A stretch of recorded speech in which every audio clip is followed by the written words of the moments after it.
And the first topic here is JB Bickerstaff, after being fired from the Cleveland Cavaliers, lands with the Detroit Pistons, replacing Monty Williams.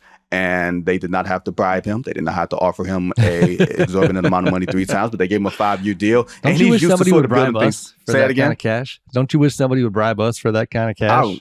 Please bribe me. I'll Okay? coach whoever Please you want. nepotism me. Like, whatever that thing is, give it to me. All right? I will take it and I will do well with it. But I like the move for Detroit because it feels like you didn't go for the big splashy name, and you got a coach with some level of experience when you have a young team and a new president. Having a new or first-time head coach didn't feel like that was something that franchise needed. No, I agree. Again, it's like in a vacuum. I mean, JB's a very good coach.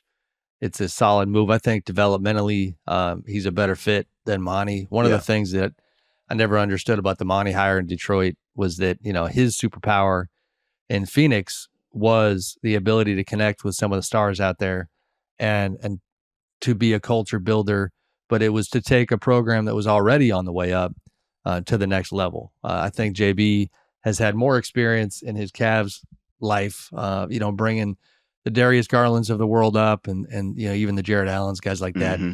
So I like the hire. It's still hard to just look at it and you and I will never be in a seat like Tom Gore's where the cash is what it is. But like, my God, the price tag to make a switch with Monty Williams, it just, I mean, you can't undo what was done before. So the past doesn't matter in terms of whether or not JB is going to be effective in that job. But admittedly, it's just going to take me a minute to just get it out of my head, like what the whole Monty Williams chapter was. I think multiple things can be true. Monty Williams is a good coach who had a bad year with a bad team, right?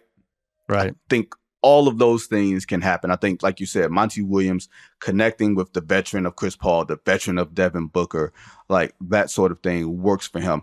Asking him to figure out Killian Hayes, who clearly is no longer an NBA pro. That's a problem. And some of the lineups that he threw out there, man, but it was like almost a function of, wait, is the roster this bad? Or is he just trying to show us how bad the roster is? Like, it was like you go from winning 17 games without Cade Cunningham to getting basically a full season of Cade Cunningham and winning 14 games. Nobody in their right mind would say that Monty Williams did a good job, but it was also a bad roster. That being said, Cade is on the way. It's not official yet, but your colleagues at The Athletic, my boy James Edwards and Shams Charania, like closing in on a 5-year, $226 million max. It's almost a foregone conclusion, on a rookie scale deal. And they bring back Tobias Harris, 2 years, $52 million. He feels like the right vet at the right time for them. Yeah, he does. And he's motivated. It's funny because Tobias remains just, one of the more divisive players in the league. Yes. He's one of those guys that they got, it's kind of like everything with him was through the filter of his contract. Didn't matter how well he played. Everybody, was convinced that he was overpaid, and he probably was. But that is where we, sometimes fall short media-wise in evaluating the game. Is like Tobias Harris is still a really good player. Mm-hmm. And so this feels like you go into a spot where they need his leadership, they need his production, and he probably will have a chip on his shoulder because I think, you look at that Sixers roster right now, they still have some money. Now, granted, not enough to hit Tobias's type of number, but like they made a choice we're getting out of the Tobias Harris business. They had tried to move him for years. Mm-hmm. And so this is his chance, I think, to have a good chapter in Detroit. And again, I like it. I think that team, I mean, listen, it's still got a long way to go when it comes to long way to go. Yeah.